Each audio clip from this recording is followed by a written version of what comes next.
Dahlia manggung di Hong Kong akhir pekan kemarin. Rupanya Cita Citata juga satu panggung di sana sebagai salah satu bintang tamu juga. Namun penampilan Cita Citata bagai tak pernah luput dari kontroversi dan polemik. Saat menghibur warga Hong Kong, khususnya para tenaga kerja Indonesia, Cita Citata kembali menuai masalah lantaran dinilai acuh dan menjaga jarak dengan para penggemarnya.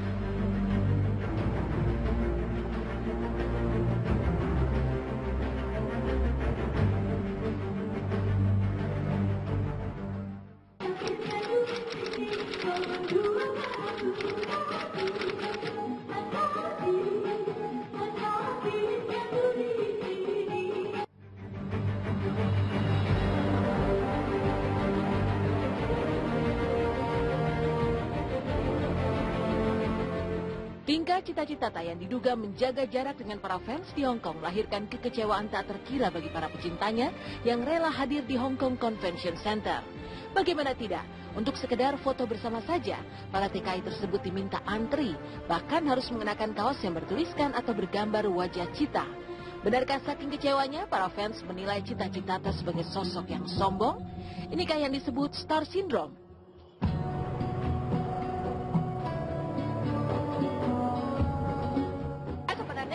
Fan banget sama Cita Citata. Tapi sayangnya dia itu sombong banget.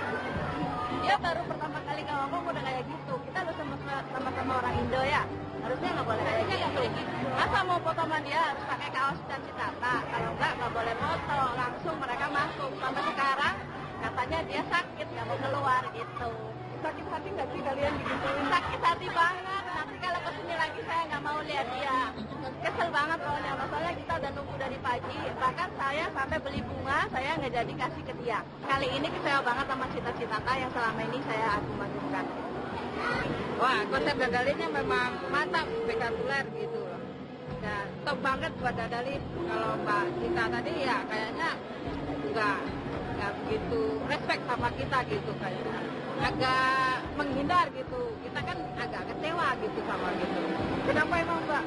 Katanya kalau misal foto harus pakai fotonya dia apa gitu. Sedangkan kita kan pakai Dadali gitu. Fans itu nomor satu karena nggak ada fans kita nggak ada. Jadi lebih berharga. Ya kalau misalnya udah naik daun ya jangan jangan lupa gitu sama BMI bagaimanapun Anda sukses karena BMI gitu. Sempet ngiris aja gitu. Mereka sampai cerita kan, Kak, kok ada sih salah satu artis kita udah jauh-jauh, udah sampai 2 jam bela-belain ke sini ke hotel, tiba-tiba pengen foto aja suruh ngantri kayak ambil beras di Indonesia katanya. Terus suruh pakai baju mending dia. Kalau ngantri dia langsung hilang katanya. Sadis itu orang, saya bilang. Maksudnya kok sampai begitu gitu.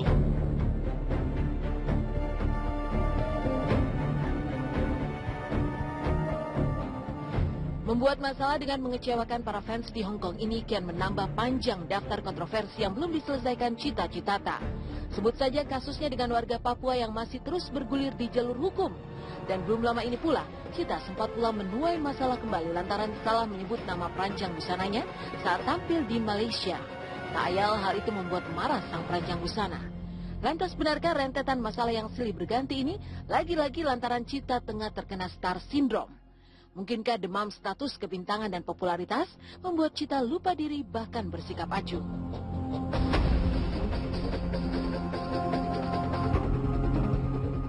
Iya, masalah soal baju desainer yang aku pakai, baju kostum yang aku pakai pada saat di Malaysia.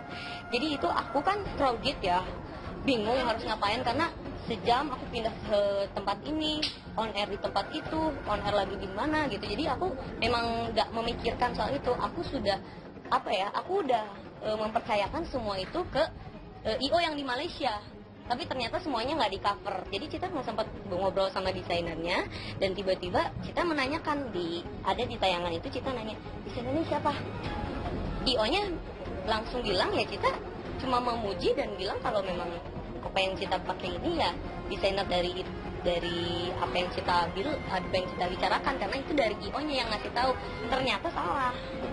Ya saya sampai sejauh ini, hari ini tanggal berapa kita? Tanggal 19 Mei 2015, sedangkan perkara ini sudah kita laporkan sekitar bulan Februari, belum pernah Citata ataupun kuasa hukumnya menghubungi kita.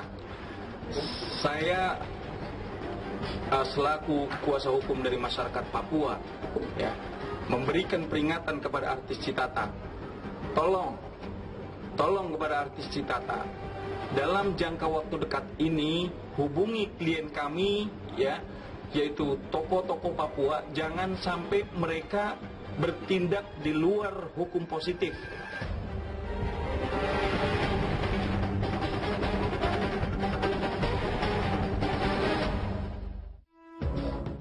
Pemirsa, jangan lupa dukung Intens sebagai infotainment terfavorit di ajang bergengsi Panasonic Gobel Awards 2015. Caranya ketik SMS PGA spasi 3C lalu kirim ke 99911 atau melalui media sosial Twitter. Demikian pemirsa, kabar terkini, terpercaya, teraktual yang kami sajikan hari ini. Terus saksikan Intens setiap hari Senin sampai Jumat mulai pukul 6. Jalan akhir yang dipilih Devi Nurmayanti demi mengakhiri rumah tangganya yang tak jelas bersama Krishna Mukti. Dan setahun sudah sebelum keputusan cerai ini diajukan ke meja pengadilan agama, Devi nyatanya tidak tinggal satu atap bersama Krishna di rumah dinasnya sebagai wakil rakyat di Komisi 10 DPR RI. Lantas di sebuah kamar kos yang berukuran kurang lebih 3 x 4 meter, Devi sendiri bertaruh hidup untuk membesarkan anak bayi. Maka lihatlah kamar kos yang selama ini ditempati istri Krishna Mukti itu. Ini kamar aku. Di sini aku kos di sini sementara. Kalau anak aku ada di Depok, berhubung kerja aku di Jakarta, ya aku cari tempat yang kecil yang penting nyaman untuk aku. Sedikit ruang TV di sini buat aku beristirahat. Selesai bekerja, ada lemari baju aku, sedikit pakai nyanyi karena aku benar-benar dari nol lagi nyanyinya. Ukurannya sekitar 4 meter ya, 4 kali 3. Nggak besar sih.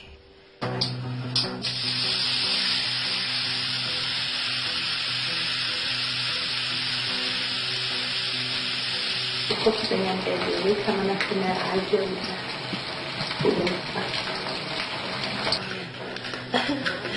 Banyak makannya padanya aja, yang penting kenyang. Lantas mengapa Krishna tak tinggal serumah dengan istrinya, malah membiarkan Devi tinggal di kos-kosan? Benarkah pernikahan dengan Devi hanya untuk memenuhi syarat sebagai anggota dewan?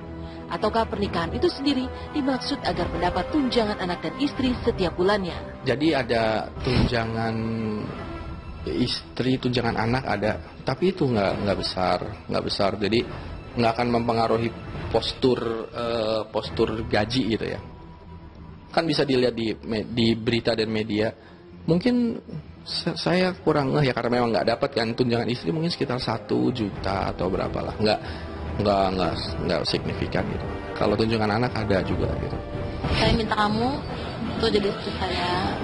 Dia jujur belak-belakan karena salah satu persyaratan saya untuk melanjutkan tugas saya di anggota DPR harus punya istri. Anak kamu pun perlu saya. Ya udah. Terus sama dia bilang setelah nikah kata dia dengan kehidupan kita masing-masing.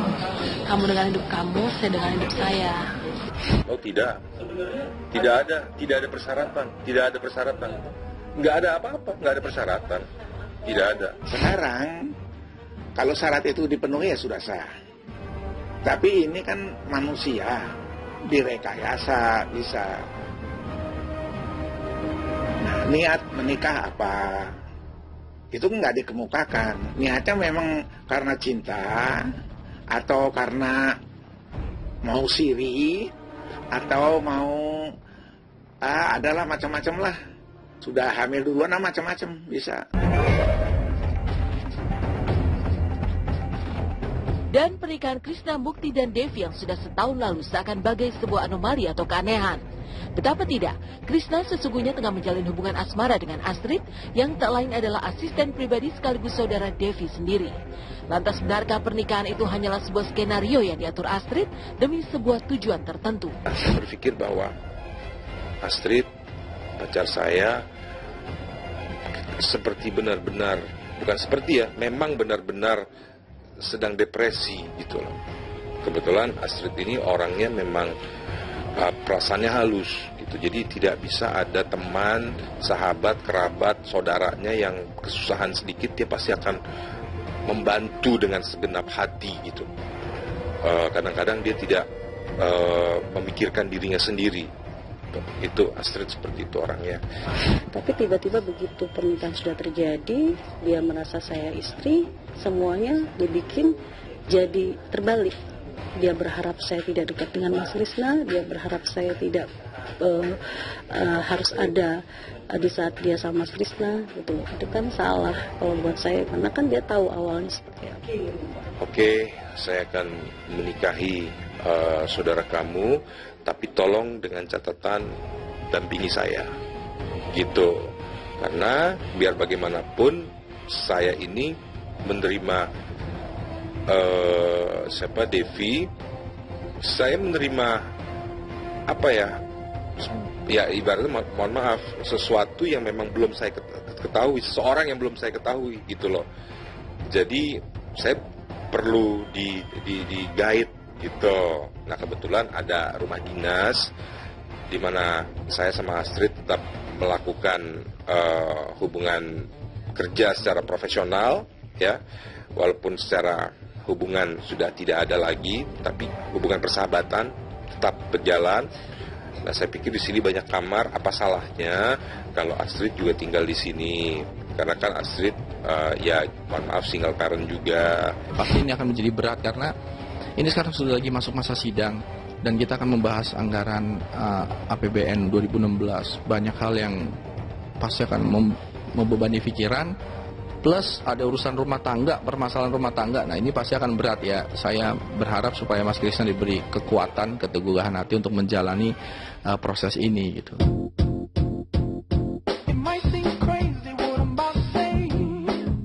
Dari kisruh rumah tangga Krishna Mukti yang penuh teka-teki, marilah beralih pada kehebohan grup band Dadali saat mengguncang Hong Kong lewat sebuah konser akbar. Lantas benarkah gedung Hong Kong Convention Center dipadati hampir 8.000 penonton? Seperti apa pula euforia dan histeria para fans saat berjumpa personil Dadali?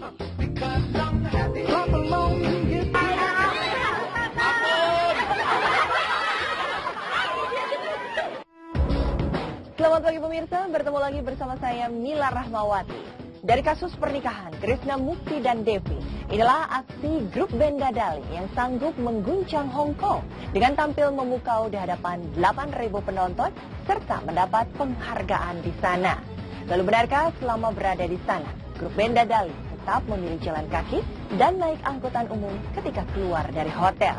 Lantas, benarkah pula selama berada di Hong Kong, grup band Dadali selalu ditemani oleh para fans?